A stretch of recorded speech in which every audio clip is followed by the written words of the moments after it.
गर्मियों की तीखी धूप पूरे गांव पर पड़ी हुई थी। कच्ची गलियों से गर्म हवा उठ रही थी। गांव के किनारे एक छोटी सी झोपड़ी थी, जिसके बाहर नीम का पेड़ छाया देता था।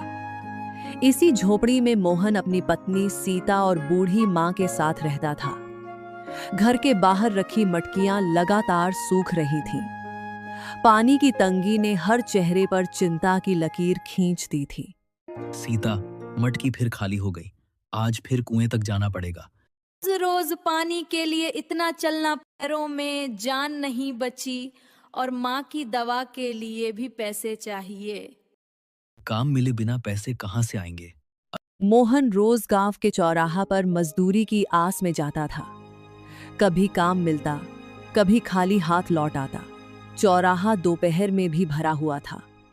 कोई छांव में बैठा बीड़ी पी रहा था, कोई बैलगाड़ी की मरम्मत कर रहा था। मोहन चुपचाप एक किनारे खड़ा हो गया। अरे मोहन, आज कोई काम मिला? अभी तो नहीं, देखते हैं, शायद किसी को मजदूर चाहिए हो। तभी गांव के जमींदार ठाकुर भैरव सिंह घोड़े पर बैठकर चौराहा पर आए। उनके चेहरे पर घमंड और बातों में कठोरपन साफ दिखता था। मुझे अपने खेत के लिए 2 आदमी चाहिए।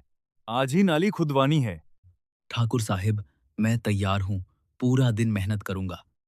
ठीक है, मगर मजदूरी बाद में मिलेगी। पहले काम। मोहन ने कुछ कहना चाहा, पर पेट की मजबूरी उसकी जुबान बांध कर गई। धूप तेज होती जा रही थी।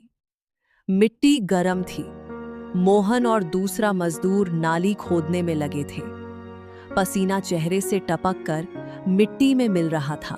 भाई मोहन, ये ठाकुर पैसे देने में हमेशा देर करता है। ध्यान रखना। क्या करें भाई, काम न करें तो घर का चूल्हा कैसे जलेगा? काम के बीच मोहन को मिट्टी में कुछ चमकता हुआ दिखा। वह झुककर देखता है, मिट्टी में एक छोटी सी सोने की बाली, कानन का गहना, दबी हुई थी। ये तो सोने का गहना लगता है। मोहन के हाथ ठिठक गए। उसके दिमाग में मां की दवा, घर का खर्च और पानी की तंगी सब एक साथ घूमने लगे। मोहन ने गहना हाथ में पकड़ा। धूप में वह और ज्यादा चमक रहा था। पल भर के लिए उसके मन में लालच ने सिर उठाया। इसे बेच दूं तो माँ की दवा आ जाएगी, घर का राशन भी हो जाएगा। क्या हुआ भाई, कुछ मिला क्या? मोहन ने तुरंत गहना मुट्ठी में छुपा लिया। उसका दिल झौर झौर से धड़कने लगा। ये उसकी जिंदगी का वह पल था जहां उसे अपनी ईमानदारी और मजबूरी के बीच चुनना था। मोहन ने गहना मुट्ठी में बांध कर लिया। उसका मन बार बार उसे जेब में रख लेने को कह रहा था। दूसरी तरफ उसकी मां का चेहरा याद आ रहा था, जो हर रात दर्द से कराह उठती थी। अगर ये मेरे पास रहा तो शायद घर के दिन सुधर जाएं, पर अगर किसी का गहना हुआ तो ना। क्या हुआ भाई, कुछ मिला क्या? नहीं, बस मिट्टी ज्यादा सख्त है, इसलिए रुका था। ये तो उसने तय किया कि शाम को गांव में पता करेगा कि ये गहना किसका है। शाम ढली तो मोहन काम छोड़कर गांव की गलियों से होते हुए घर की तरफ चला। रास्ते में उसने देखा, ठाकुर भैरव सिंह के घर के बाहर भीड़ लगी हुई है। रे ठाकुर की बहू का गहना खो गया है, घर में कोहराम मचा है। बहू रो कर बेहाल हो गई है। कह रही थी गहना बिना पहने बाहर ही गिर गया होगा। के पैर ठिठक गए।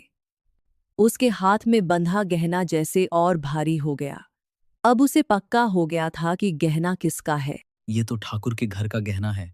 अगर मैंने लौटा दिया तो क्या ठाकुर मुझे मजदूरी देगा या मुझ पर चोरी का इल्जाम लगा देगा? मोहन घर पहुंचता है। मां चारपाई पर लेटी हुई है। सीता चूल्हे पर रोटी सेक रही है। आज मजदूरी मिली या फिर खाली हाथ लौटे? मोहन ने गहना चारपाई के नीचे रख दिया। उसका मन शांत नहीं था। बेटा, तू इतना व्याकुल क्यों लग रहा है?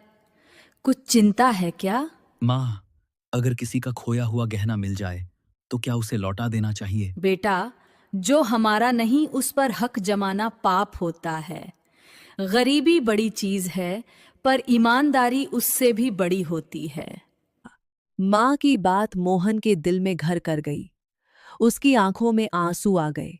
अगली सुबह मोहन गहना अंगोछा में लपेटकर ठाकुर के घर के बाहर खड़ा हो गया। दरवाजे पर पहरेदार खड़ा था। कुछ देर बाद मोहन को अंदर बुलाया गया।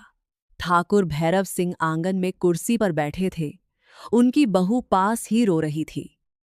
ठाकुर साहेब, कल खेत में काम करते हुए मुझे ये गहना मिट्टी में पड़ा मिला। ये शायद बहू रानी का ही है। छा खोलकर गहना आगे बढ़ा दिया। आंगन में सन्नाटा छा गया। ये तो मेरा ही गहना है। तुम्हें ये कहाँ मिला? हुए मुझे ये गहना मिट्टी में पड़ा मिला। अगर तुम चाहते तो इस गहने को छुपाकर बेच सकते थे। तुमने ऐसा क्यों नहीं किया? साहेब, पेट भूखा हो सकता है, पर जमीर भूखा नहीं होना चाहिए। ये गहना मेरा नहीं था। गांव के कुछ लोग भी ये सब देख रहे थे। उनके चेहरों पर हैरानी और इज्जत दोनों साफ दिख रही थी। तुम जैसे लोगों के दम पर ही गांव टिकता है। ये तुम्हारी मजदूरी और इससे ज्यादा तुम्हारी ईमानदारी का इनाम। थी। मोहन जब घर लौटा तो उसके चेहरे पर अलग सी शांति थी। माँ चारपाई पर बैठी हुई थी। सीता ने उसके हाथ में पैसे देखे। मोहन मजदूरी भी मिली और ईमानदारी का फल भी। ने माँ की दवा खरीदी, घर के लिए अनाज लाया। दोपहर को चूल्हे पर पहली बार पेट भरकर खाना बना। बेटा, ईमानदारी का फल तुरंत मिले या देर से, मिलता जरूर है। बना। धूप अब भी तेज थी। मुश्किलें अभी पूरी तरह खत्म नहीं हुई थीं, पर मोहन के मन में जो बोझ था वो उतर चुका था। उसने समझ लिया था कि सही राह पर चलने से कदम भारी नहीं होते, रास्ता खुद हल्का हो जाता है।